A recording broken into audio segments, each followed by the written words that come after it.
তফসিল ঘোষণা হলেই দেশে ফিরবেন তারেক রহমান। আওয়ামী লীগকে বাদ দিয়ে নির্বাচন সম্ভব নয়, হঠাৎ একই সিদ্ধান্ত নিল নির্বাচন কমিশন।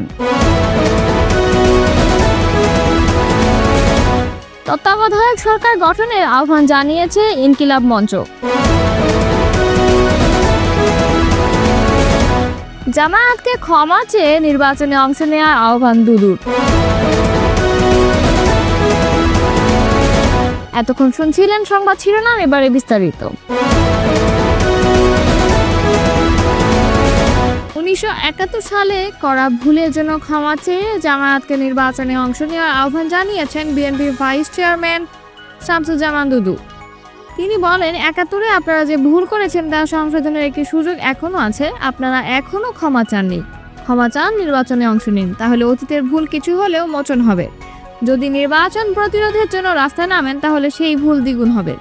বৃহস্পতিবার রাজধানীর জাতীয় প্রেস ক্লাবের মাওলানা আকরম খাঁ হলে বাংলাদেশ গণতান্ত্রিক সাংস্কৃতিক জোট আয়োজিত এক আলোচনা সভায় প্রধান অতিথির বক্তব্যে তিনি এসব কথা বলেন।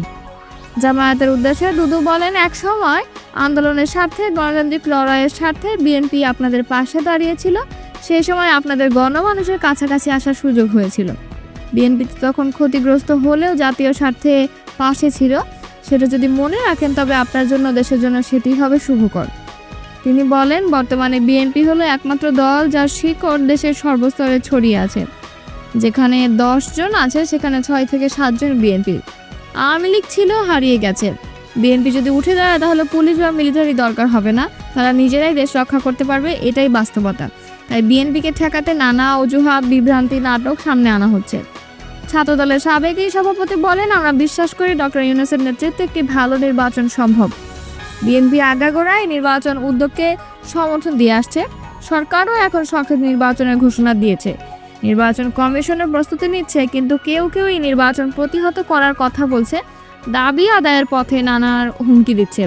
যদি নির্বাচন না হয় তাহলে দেশ অনিশ্চিত গন্তব্যে পৌঁছাবে। দুদু বলেন, স্বাধীনতার পর জাতি শেখ মুজিবুর রহমানের কাছে থেকে যে প্রত্যাশা করেছিল তা পূরণ হয়নি। তার শাসন আমলে 40,000 বিরোধী দলের নেতা নিহত হয়েছিল। দুর্ভিক্ষে মানুষ না খেয়ে মারা গেছে। যে জাতির লাখ লাখ মানুষ শহীদ হয়েছিল স্বাধীনতা, গণতন্ত্র এবং দুমুঠো ভাত পাবে এই প্রত্যাশায়, একটি চাকরি পাবে এই প্রত্যাশায়, তারা কিভাবে উপেক্ষিত হয়েছে, নিগৃহীত হয়েছে। 72 থেকে 75 এই সময়টা যারা দেখেনি, শুধু বই পড়ে তারা সবটা জানতে পারবে না।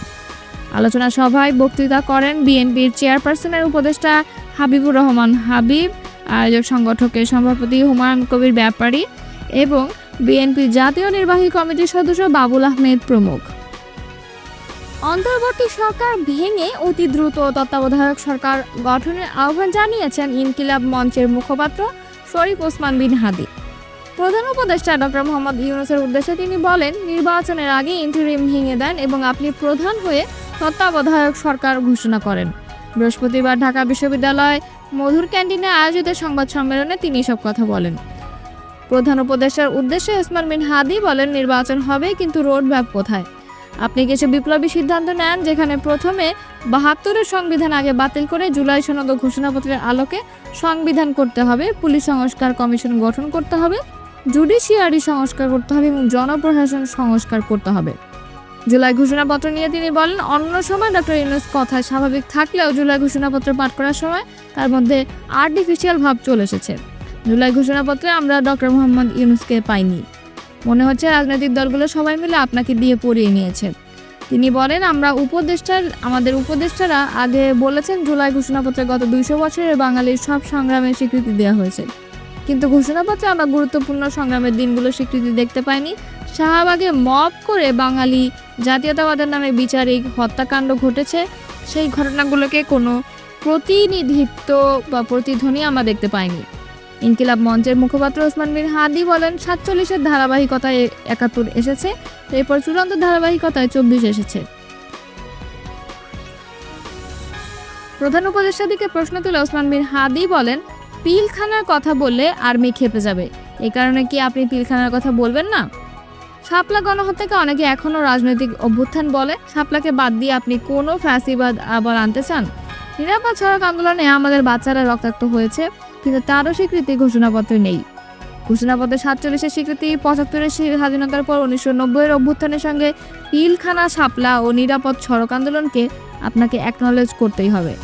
শরীফ ওসমান হাদি ঘোষণাপত্রের বিভিন্ন গুরুত্বপূর্ণ দিক উল্লেখ করে বলেন, হাসিনাকে পালিয়ে যেতে বাধ্য করা হয়েছে, কিন্তু বলতে হবে হাসিনার পতন ঘটিয়েছে এবং সে ভারতে পালিয়ে যেতে বাধ্য হয়েছে।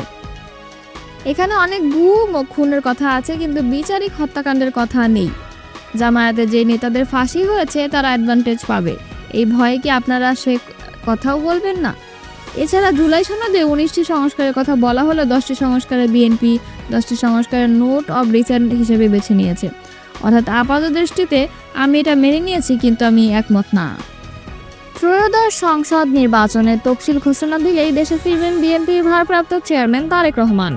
বৃহস্পতিবার একটি বেসরকারি টেলিভিশনকে এ তথ্য জানিয়েছেন তারেক রহমানের পররাষ্ট্র বিষয়ক উপদেষ্টা হুমায়ুন কবির।